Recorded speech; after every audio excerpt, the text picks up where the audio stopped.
The Disrupt Education vlog can be found on YouTube. To hear it in podcast form, search Disrupt Education on any of the following podcast platforms: Anchor, Apple Podcasts, Google Podcasts, Breaker, Castbox, Overcast, Radio Public, Pocket Cast, Spotify, or Stitcher.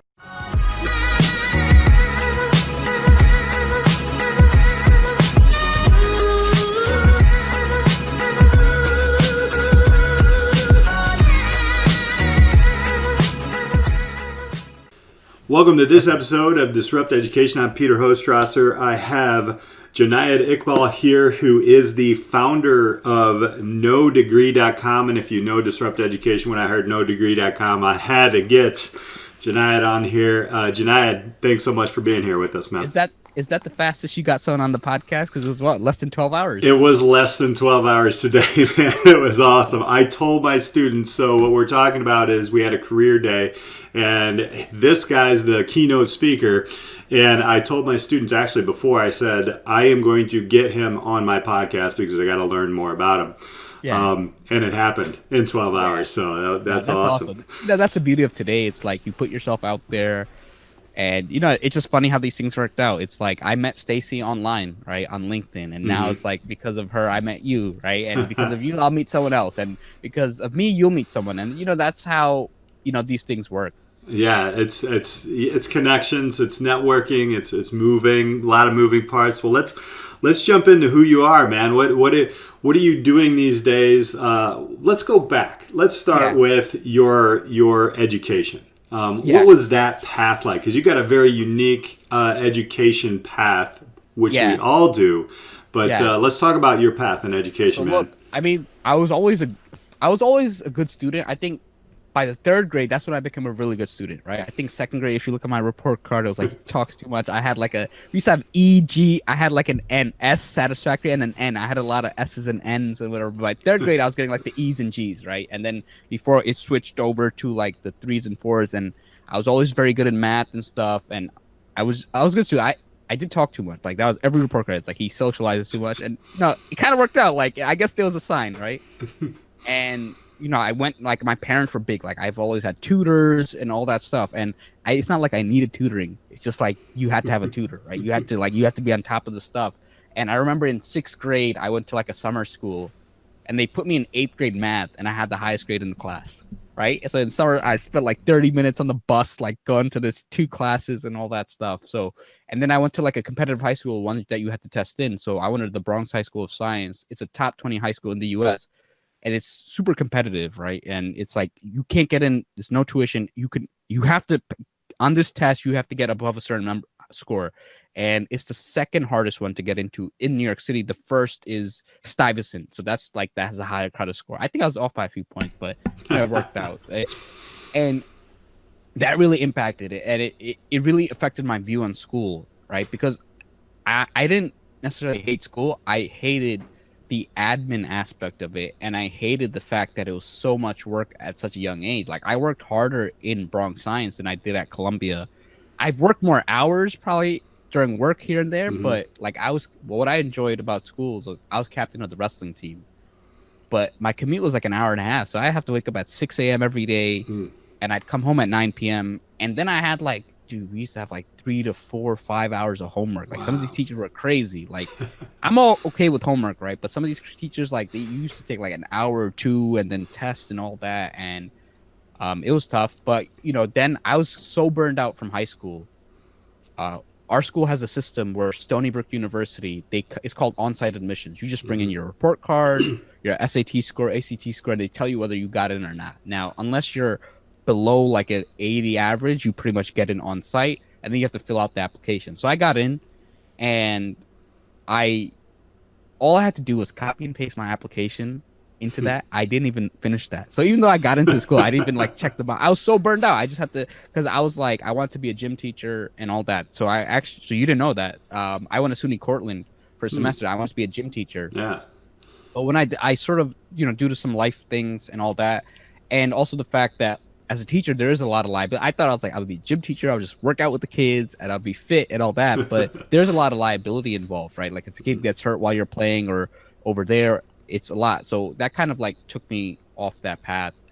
And then I kind of went complete opposite I went, majored in applied math and economics. I graduated with a 3.81. Like, typically, like I got like the high in all my econ classes. I got straight 4.0. I was Hmm. typically always a top student or top two. Math, some classes I was a top student, but there were some super smart kids in math. But I was always, I did well. I won an award in my department. I wanted to be an actuary. I got into Columbia. That was mainly for my parents and stuff, because my parents, like, they're immigrant parents, right? To them, Hmm. education, and they just so that made them really happy. That was like one thing. They're like, oh, okay, he knows what he's doing and stuff. And then, I worked at MetLife for a few years. But when I got into Columbia, I saw a post on Reddit, and someone asked, for those, they have a subreddit called Ask Reddit. It was like, for those of you without a college degree who make over six figures, what do you do and how'd you get the job? And I was looking at these. I was like, claims adjuster, I'm a surveyor, I'm this technician. And I realized, how'd you get the job? My uncle, my cousin, my friend, or my high school teacher told me about it. And I was like, why can't I be that friend, right? What if you don't have that friend? Do you not deserve to, Right. like, get paid? And some of these jobs paid well, right? They were all six figures. And it Hmm. was like, hey, you do this for X number of years, you get this title, and you move up, and you'll get six figures clear easy. So I was like, oh, why can't I do that? And I searched up trades.com. It was like for sale, but I was like, they're gonna ask dictionary word, they're gonna ask a lot of money. Put up NoDegree.com. Eventually, like, it was a reseller. We got it for like $1,400, and Hmm. the rest was history. And then it was like 6 years of just figuring out. Like, unfortunately, I had to get a job because I'm not wealthy, and so I worked for a few years, but eventually I came to a point where, like, my goal was always to work on NoDegree.com full Hmm. time, and thankfully I live at home, so that enabled me to sort of start my business. And thankfully now it's really taken off to the point where it's like I'm set, but I still have a long way to go. So that's Right. sort of my journey, Yeah, I right? mean that's. Like, I think what I heard a lot in there is a lot of numbers. I'm obviously a math yeah, guy. I love it, yeah, yeah, yeah, and my father was a math teacher for many years, so I really picked up on that. But then, I think what it resonates with a lot of young people, a lot of our young listeners, is they see that number, that $100,000 or six figures, and how do I get that? And that sparks yeah, curiosity. But then there's also the numbers of a lot of pressure and ranking, and I yeah, hear that in there as well. Is interesting. I didn't know you wanted to be a PE teacher, yeah, and obviously as a wrestling coach, I think yeah, you're into that as well. yeah, But let's shift a little bit and then talk about, okay, so you have NoDegree.com. yeah, What is it that what's your why? What's the value here? What are you looking at doing? You alluded to it a little bit, but yeah, you were talking about like mentors and people yeah. to connect with. But overall, what are we looking to do with NoDegree.com, and then I, what are your I, challenges? so my main thing is, I want to change the stigma attached to people without college degrees. A lot of kids go to college because their parents force them to, Hmm. or they just go to college because that's what you're supposed to do, right? And the thing is, it's very destructive because colleges have taken advantage of this. They charge so much. Like, look at tuition when you were younger, and now this year has really shown, like, no college has lowered tuition. Right. They're charging the same, and they don't have the same cost. They don't it's like these Zoom classes. And if you think about it, the money's not going to the professors. Like, professors aren't obscenely rich, right? It's going all into Hmm. these admin programs and all that. And it's like, I really want people to understand that colleges are in the business of education. And you have to understand that. If you think of them as in the business of education, their decisions make sense. Don't think of them as these nonprofits that are very friendly and all that stuff. Because look, the day you graduate, they send these letters for donations after you're working on paying them off for many Right. years, right? And I'm okay with college.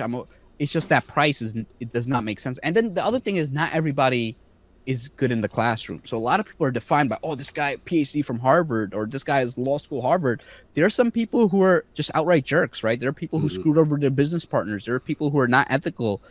They're not better than someone who's a mechanic or someone who's a garbage man or someone who's not that. And then the other thing is, college, the thing is, that in order for something to be curriculum, it has to have a certain thing, it has to be developed, XYZ, it has to go through a certain process.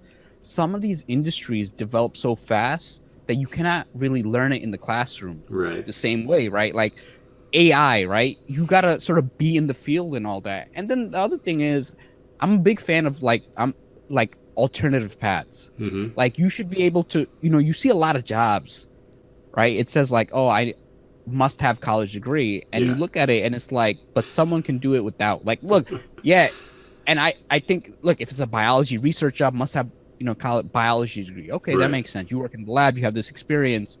But I see a lot of people who are experienced, and I work with a lot of clients, and they get rejected from jobs because they don't have the college degree. But these are jobs that they can do, Yeah. right? Yeah. And it just doesn't make sense. I'm not a big fan of like requirements just for the sake of requirements, especially when they eliminate people who can do the job. Yeah, there's a couple things I want to ask. Yeah, go Two ahead. big questions. I think the first question that came to mind is yes. Your parents were immigrants, and so Yeah, I work with a ton of first in the United States and immigrant parents, and the students are always coming to me asking, "What do I tell my parents because I don't want to go right into school? What do I?" Do you have any advice for that? I mean, that's a I'll very tell difficult you, conversation. there's really no advice because I have immigrant parents, and this is like 10 years out, Yeah. and they're so hard to convince. Like, it's to the point where I don't value my mom's opinion on things. Like, she just doesn't know about these things, and unfortunately, but I understand, right? That's what they Right. know, right? Like, my mom's sister is a doctor, her brother is like a PhD in Japan, right? He was like the first in the country. Like he got a scholarship out of Bangladesh to go to Japan, Wow. right? Her two brothers are in the generals in the army. So like that's all they know, right? And this is the big thing that a lot of people don't understand. It's like our parents grew up, whatever they grew up. My parents were born like 50s to 70s, right? Yeah. Around that time frame. Everybody around them who went to college was ultra successful. Right. Right? It was Right. it was easy. You could get a music degree and work at IBM in the 90s, right? And you can Right. work your way up, right? Now it's like get a music degree and your local band won't even hire you. So that to them they see that. Yeah. But they the thing is times change, and they also like that was a time when you could mow lawns over the summer and pay your tuition. It was like $5 Right. grand, whatever, a couple thousand, and you work the summer and you pay it off, and it was just so that's what they know. So to them, they're like, hey, why don't you get that like this other person? But it's like a totally different time. It's like so much more competitive. It's like now the rise of technology. So it's like that's it's something that I think you have to do a plan. And I think like it's such a hard conversation just because it's like you have to really understand it. And some people like I have someone who I went to high school, elementary, middle school, high school with. And her dad was like, yo, if you're not a doctor, we're going to disown you. Like, that's a conversation. And at Right. that, you can't reason with someone like that. Right. At that point, they have a certain image and you can't. But I would tell your parents, be like, if you plan on not going to college, you have to show them that you're doing something. Yeah. Because what ends up happening, and I see a lot of people when they don't go to college and they don't have a plan, it's so easy now to browse social media all day. So easy to fall into video games. And I've seen people years wasted, right? Because you're just playing video games, they're doing all this stuff. So make sure that you have a plan. Like you tell them, hey, I want to do this. Or, if you don't want to go to school, go part-time. Yeah. Right? Find a way to compromise. Like go part-time and do that. And again, kind of show them. Or find a way to compromise. And then if you can't, like, you just have to, it takes years to kind of have it. I'll say my dad has got around because he kind of sees like, now he sees like, okay, money's coming in, Yeah. like he's hired people XYZ. My mom just doesn't really understand. I think maybe next year, like whatever, she'll kind of see it that I'll have even more money coming in and all that stuff. But it's just something that just takes time. Just anybody, like people change over the years, and Yeah. even with our parents, it's just like a lifelong relationship. And I think at 18 is definitely hard, just to even have that, because it's like I'll tell you, like I still have trouble like talking to my parents about like I have like the typical stoic immigrant dad, right? Like he'll just come in my room, he's like, hey, did you do this? He's like, why not? Yeah. And, that's it, right? That's the conversations I have with my dad. He's like, hey, you ordered too many packages. Yeah, I mean, as a father, I have a 15-year-old and a 12-year-old, and I find myself being my own dad like that, and Yeah. and it's hard because but the plan is huge. I think that's Yeah. exactly what we as parents want. We just want a plan. We Yeah. want what are you going to do? Don't sit around all day and Yeah. just soak in social media. That's a great. So on the other piece of that, what I wanted to kind of ask about is. I've talked to a few HR people in big corporations and such around like the degree. Now, one of the gentlemen that I talked to, I won't state the name of the company, but he was 35 and he's one of the top HR guys at this huge real estate, Yeah. mogul company. And he's going through and scratching off college degrees on these necessities to Yeah. hire somebody. How do we get more companies to see this? Because if you can show value all over Yeah. the place.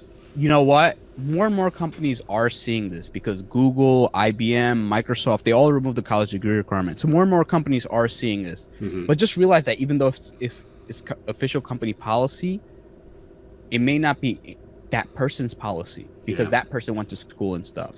And what has to happen is more people have to get in without college degrees and have to be great employees, because once that happens, then you have a live example. This is the big issue with a lot of companies, right? The biggest source of hiring is referrals. And who do people refer? People they went to college with, right? So that's another thing. So if you don't have a college degree, you have to build your network. And I will say that it's not hard to build your network, but you have to be active. Like Yeah. college is a very passive way to build your network. You go, whatever, boom, you went to the school. You have to make sure you do things like, hey, you're part of this local networking group. You're part of this. You go reach out to someone so they connect you with the recruiter. You do that. So it has to be like an active, like companies are slowly doing their part. So look, first they did the requirements. So at least now it's acceptable, right? Yeah. Now it's like you have to get in front of them and show them. So, like in real estate, you have to show like, hey, just because you don't have a degree does not mean you're not educated. It does not mean you're not passionate. It does not mean you have communication skills. So demonstrate that. Yeah. And you're going to see that a lot of people, they like people who have initiatives. That's like the biggest thing. Initiatives and passion, that's something that you can't show on a resume. And that's something you can never learn in college, right? That's Yeah. something you just have and you develop. So that's kind of what I would tell people. It's like companies are starting to kind of open the door. You got to go in and blow that door, crack that door wide open. That's great advice. I mean, I see it on both ends, and it's such an eclectic time to be alive. Really, we all these crazy things are happening. Education has been primed for change, and now we're forced into it through pandemic and all kinds of social justice challenges that we have. So, talk to me a little bit about NoDegree.com. What can people see in it? Where can people connect with it? How do people interact with NoDegree.com? What does that look like for students and parents? So there are several ways. I personally, like, my goal is to help a lot of people, right?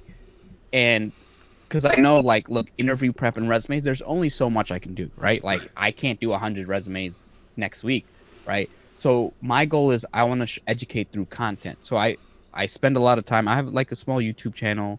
The content, like on NoDegree.com, I'll talk about how to network, right? I'll have a networking short edition, networking long edition, how to prepare for an interview, how to, what is a welding job. So I'll focus a lot of different content. How do females rise in the workplace? Like, all that stuff. How to move up in the workplace. So that's sort of, and all that's free. And I'll recommend books too. Like, hey, how to negotiate salary. Go read these 2 books. That's very important for you. So that's one thing. The other thing is the podcast. Like, I started the No Degree podcast because I saw that there are a lot of people without college degrees, but their stories weren't out there. Like, people like, how do you become like a welder level 3? And it's like, hey, how do you become an electrical contractor? What's the process? It's like, oh, okay, it takes 7 years. You have to be in the union, get your thing. And then you can sort of go and you have these licenses and all that.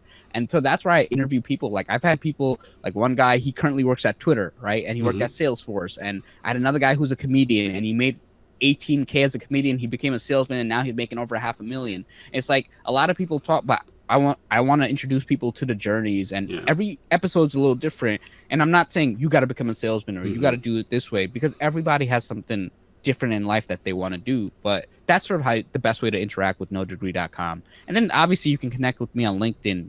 I have content relating to that. That's another way to really make the most of it. Excellent, excellent. Last two suggestions, and I'm going to ask you, what Yeah. would you say? What advice would you give a high school student right now?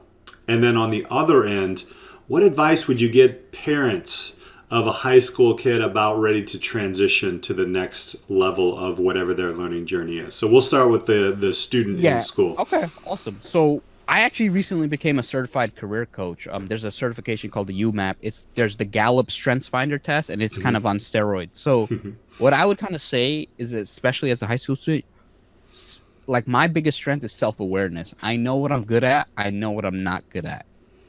And same thing with, and this goes to the parents too. Understand what your kid's good at and know what they're not good at. Because oftentimes parents, we try to live vicariously through our kids. It's just like, hey, I wrestled, my son got to wrestle, he got to do this stuff. But and I would encourage everyone to take like the Gallup Strength Finder test to figure out like, hey, what are you good at? Like, you can't tell an introvert, go to parties all day or go to these events. It's not them. It's not a part of them. And you can't tell someone, hey, you got to become an artist if they're not creative, right? So you got to figure out like, what do you like to do? What are your strengths at? Do you like working with people? Do you like solving problems? Do you like having impact? Figure that out. That's more important at a younger age, and then you can siphon your energies into the right things. Like I've seen and it's okay to switch. It's okay to figure yourself out, but don't just go into a path because your parents want you in that path. Because look, I know someone who is like in dental school, final residency, and he's not a dentist. Like he'll do good at that job, but he's always thinking about business. He's always and it's not him. And unfortunately, like once you commit to that and you spend all this money, you have no choice but to do it for a few years. Yeah. Now, same thing.